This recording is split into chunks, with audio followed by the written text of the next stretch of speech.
Man, can you even imagine what we can achieve in the sprint? We can try to add new ways of adding hotel to the crew panel, and maybe even add an AI to our sales panel. Come on, man, we got to get going. We are once again refining the default travel documents.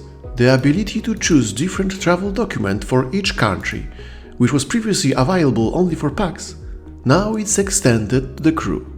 The integration with AMOS has received a well-deserved update. You can now set up Leon to automatically update flights in AMOS via FTP. Staying on the topic of the integrations, the new version of the FRMSc integration is now available. This version can automatically send your data, eliminating the need for any manual effort.